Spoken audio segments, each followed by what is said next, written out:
Ngayong linggo ay ating pag-usapan ng ating kung paano tayo makipagtalasa sa ating Panginoon. Our prayer, does God hear us? Ito po yung pamagat ng ating sermon ngayong gawin araw na ito.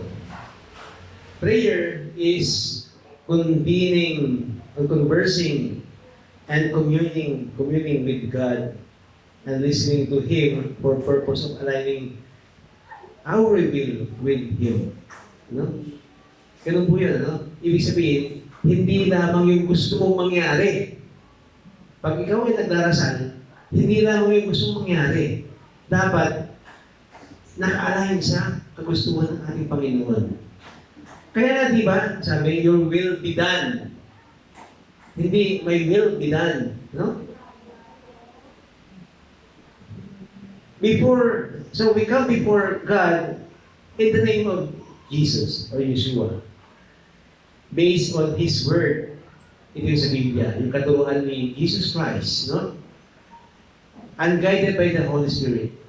Ganun po yun. Andiyan ang Holy Spirit parati. When we pray, we worship Him, pour our hearts out in thanksgiving. Tayo po ay nagpapasalamat. Maraming salamat, Panginoon, sa biyaya. Maraming salamat sa pagsubok. Ganun po, ano? Ito man ay malaki o maliit na biyaya, magpasalamat tayo. Because if we are going to count it, we summarize everything that God gave to us, ito ay napakalaking bagay.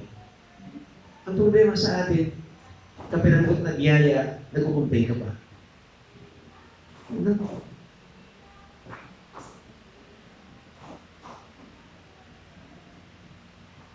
So we pour our hearts in thanksgiving into Him as our Heavenly Father. Bring to Him our needs and also the needs of others. Hindi lang yung sarili mo. Pag nagdasal tayo, hindi lamang yung para sa sarili mong kapakanan. Ipagdasal po natin yung ating mga kapatid. Because ang ikalawang napaka-importante utos ng ating Panginoon Kristo ay mahalin mo ang iyong kapwa. Gaya ng pagmamahal mo sa iyong sarili. And we ask that His kingdom will come and His will be done in our lives. These are written in Matthew 6, verses 9 to 13, 1 John 5, 14 to 15, John 16, verses 23 to 24, and Jude 20. So, how is your prayer, mga kapatid? Does God hear you? Meron bang kasagutan sa mga dasal ninyo?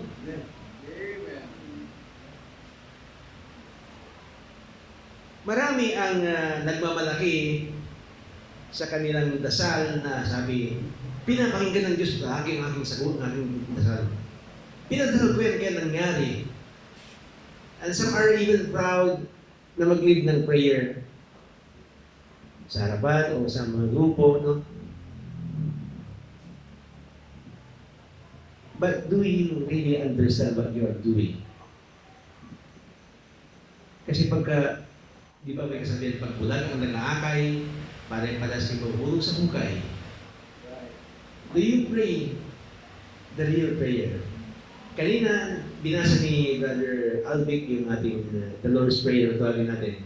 It is a guide, hindi siya kailangan sundin ng verbatim na i-memorize mo yun. Yun ay isang guide natin, no?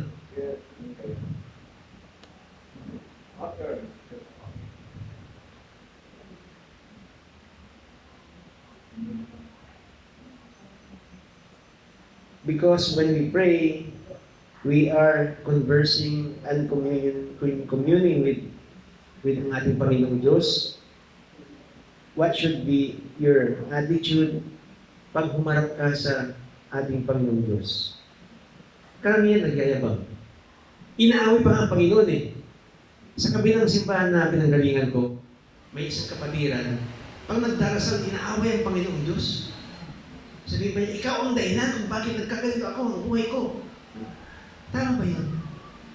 Kaharap mo ang pinakapang makapangyarihan ng Diyos, tapos gaganin mo, lalapas na ngayon mo. So, sinaway ko siya, pero wala akong mawala yung mga pastor during that time. Hindi siya nagiging sa akin. Sabi, ganyan talaga ako. So, pinabayaan ko na. Wala akong magawa eh. Hindi sumusunod sa akin. So, kaya ko siya dyan ginawa itong sermon na to upang mabago ang inyong pananaw sa pananalangin. Para lalo niyo maintindihan ay meron akong 4 na puntos na inihanda. Ito ay may acronym na ACTS, no? ACTS, no?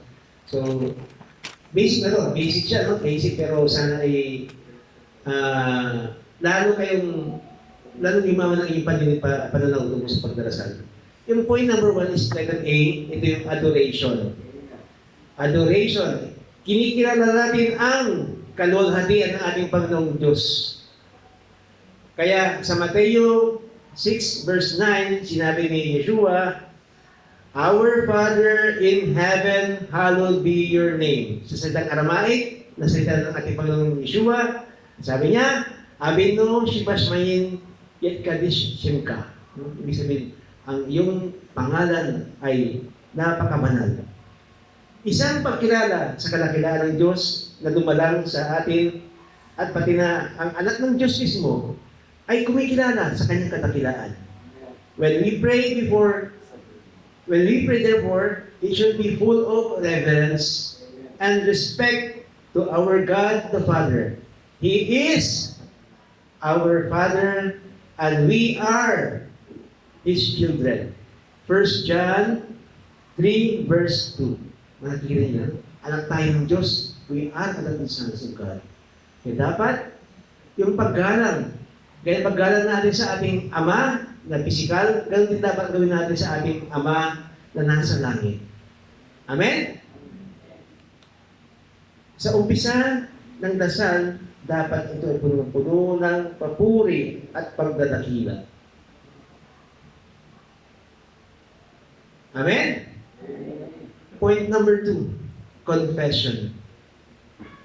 Confess your sins to God the Father with repentant heart. Remember the parable of the Pharisee and the tax collector. Di ba natin doon? Yung Pariseo ay nagdarasal na hindi ako ganito. Ngayon magnanakaw na yun, nagyabang siya, no? And while the tax collector is there, hindi siya makatingin ng diretso sa templo dahil na siya ay guilty. Siya ay nagsisisi sa mga kasalanan. At sino yung pinaburan? Yung Pariseo ba o yung tax collector? Di ba yung tax collector? So, ganun dapat tayo, no? Punong-puno ng pagsisisi dapat ang ating mga puso.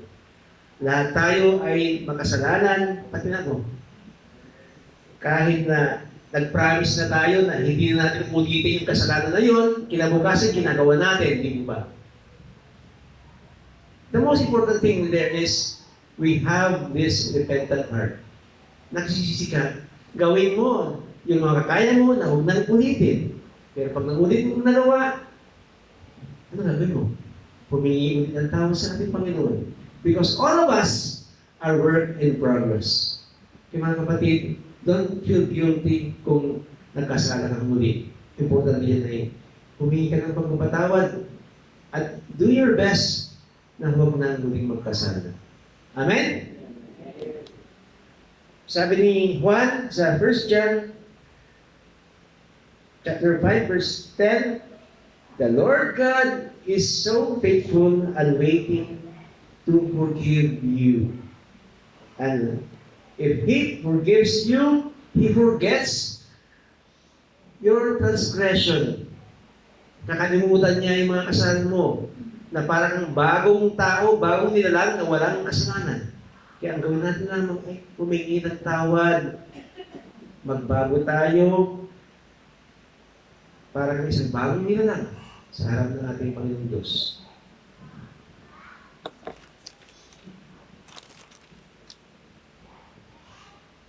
But if, as forgiveness, we must also forgive the trespass of your fellow. Di mo ba sabi sa Matthew 6:12, Forgive us our sins as we forgive those who sin against us. Huwag natin gayahin ang parable ng yung isang Panginoon na pinatawad niya yung utang ng kanyang subject. Nung lumabas yung subject sa kanyang palasyo, nakita yung taong may utang. Anong ginawa niya? Pinarusahan. Nung nalaman ng Panginoon, anong ginawa? Lalong pinarusahan yung taong ito.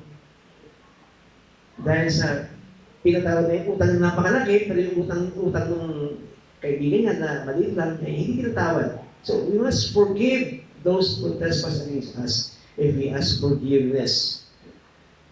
Amen? Point number 3, thanksgiving. Blessing or test, thank God. Dahil for everything na ibinibigay sa atin, may purpose ang Diyos. May plano ang Diyos para sa atin. Ginagawa niya yun, hindi para tayo mapasama, kundi mas mapabuti.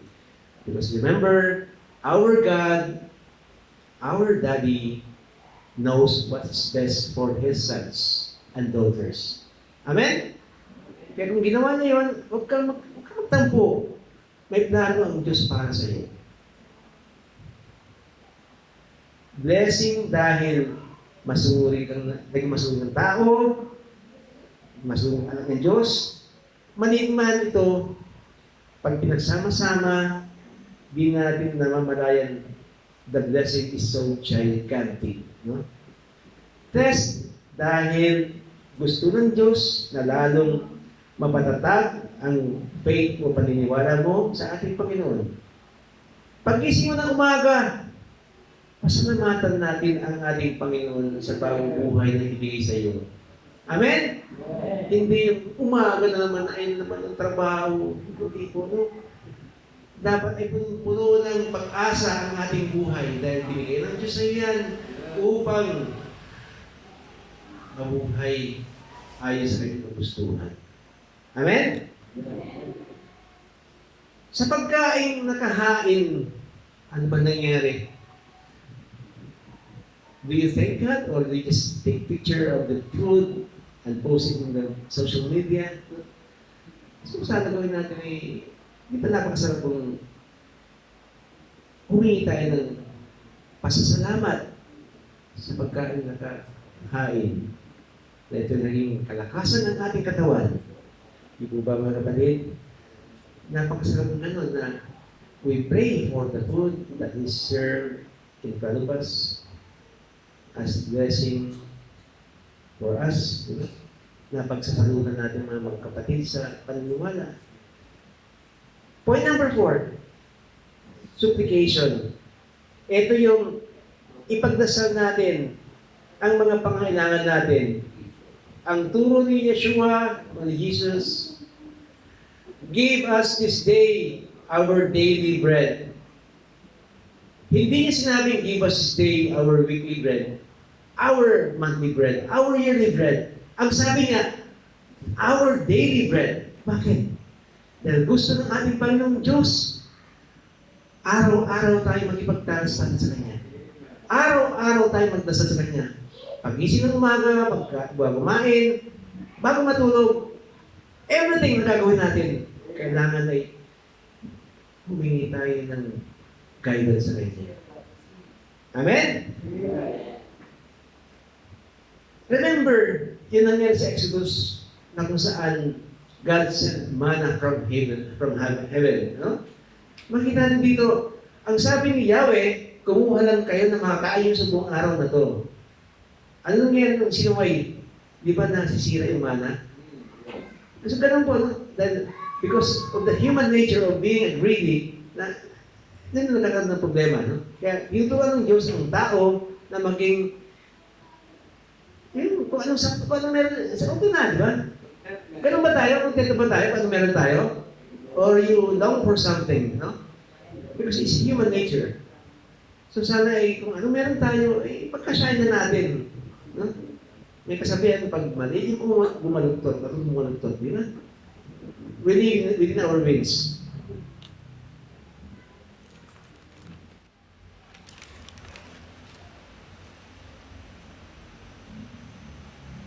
So, hindi lamang personal needs natin ang kailangan nating ipagdasal. Kasama dito ang needs ng mga kapatid natin. Kasama dito ang needs ng ating kaaway. Kaya di ba sabi, ipagdasal mo ang mga umalit-pusta at kumuputya sa'yo sa Jesus Christ, di ba? Ano po, no? So, ipagdasal natin ang mga kaaway, ang mga kaibigan, mga kawani ng gobyerno na nangurakot, no? Ipagdasal natin, hipuin ang kanilang puso, upang ibalik na yung mga nanakaw nila. Ipagdasal natin ang mga leaders sa ating gobyerno na pataguin ng tama ang ating pamahalaan. Ang ating komunidad, ipagdasal natin na sana magkaroon tayo ng peace and safety na komunidad. Ipagdasal natin ang buong mundo na sana ay wala ng digmaan. We don't want test. Kaya kung minsan pinagdasal din natin na, sabi ba sabi ni Jesus Christ, do not bring us to the test, but deliver us from evil. Diba? So, ipagdasal din natin na hindi tayo mapahamak, na tayo ay hindi matukso. Dahil ang tukso na dyan, ang tukso napakasarap. Is beautiful to the eyes. No? Is delicious to eat. Ang dami, no? Because temptation comes hindi pangit. Ang temptation, it comes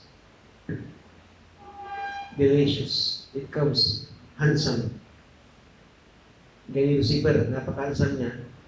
Hindi niya alam na sabi niya si Lucifer pala, no? Na tinutukso pa yun, no? So, in closing, now, when you pray, using the guide, no? Hindi kailangan memorize yung Lord's Prayer na Our Father, hindi kailangan memorize. Hindi rin kailangan in order, no? Kasi importante, una, yung adoration, yung pag-adore natin sa ating Panginoon. In any order, it may work. So when you pray, your heart must be full of humility dahil kausap mo ang pinaka-mapangyarihang Diyos. At kung pwede ay do it privately, gaya ng ginawa ni Yeshua sa hardin ng Gethsemane. Lumayo siya sa mga apostol niya at siya ay nagdasal. Di po ba? Bago siya huliin at ipako sa krus. Lumayo siya sa mga apostol, mag-isa siya nagdasal.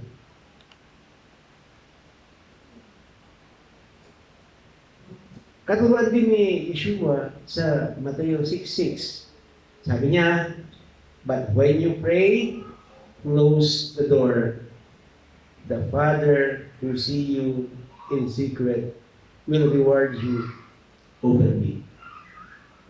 Amen.